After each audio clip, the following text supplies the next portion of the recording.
பாரம்பரியமான கொங்கு நாட்டு ஸ்டைல் இடியாப்பம். ஒரு 3/4 கிலோ புழுங்கல் அரிசியை 4-5 மணி நேரம் ஊற வச்சுட்டு கிரைண்டர்லேயோ மிக்சிலையோ அதிக தண்ணி சேர்க்காம நைஸாக அரைச்சி எடுத்துக்கலாங்க. கடாயில் ஒரு 3 ஸ்பூன் ஆயில் விட்டுட்டு இந்த மாவை சேர்த்து நல்லா திக்காகிற வரைக்கும் கிளறிக்கலாம். கொஞ்சம் உப்பு சேர்த்து கிளறி விட்டுடலாம். இது நல்லா திக்கானதும் எடுத்து ஆற வச்சுட்டு கொழுக்கட்டை பிடிக்கிற மாதிரி இந்த மாதிரி கையில் பிடிச்சிட்டு இதை இட்லி தட்டில் வச்சு ஒரு 10-15 நிமிஷம் நல்லா வேக விட்டுடலாம். இது நல்லா வெந்ததும் எடுத்துட்டு இடியாப்பம் பிழியறதில் வச்சு பிழிஞ்சு விட்டுக்கலாம். இதுக்கு சந்தவ மரம்னு நாங்கள் பேர் சொல்லுவோம். உங்கள் ஊர்களெலாம் என்ன பேருன்னு எனக்கு தெரியாது.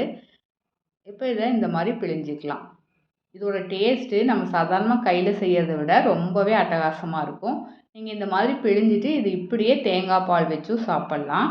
இல்லைன்னா கடாயில் கொஞ்சம் ஆயில் போட்டு பட்டை, ஏலக்காய், கிராம்பெல்லாம் சேர்த்துட்டு பொடியாக கட் பண்ணினேன் வெங்காயம், பச்சை மிளகாய், இஞ்சி பூண்டு பேஸ்ட்டு, கருவேப்பிலை, மல்லி இலை, அதோட கரம் மசாலா, மிளகாய்த்தூள், மஞ்சள் தூள், தக்காளி, உப்பு தேவையான அளவு சேர்த்து ஆயில் பிரிஞ்சு வர வரைக்கும் வதக்கி விட்டுட்டு பிழிஞ்சு வச்சுக்கிற இடியாப்பத்தை சேர்த்துட்டு நல்லா கிளறி விட்டுடலாங்க.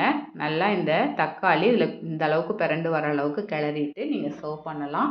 ரொம்ப ரொம்ப அட்டகாசமான இடியாப்ப ரெசிபி. நீங்கள் லஞ்ச் பாக்ஸு கூட கொடுத்துடலாம். ட்ரை பண்ணி பாருங்கள்.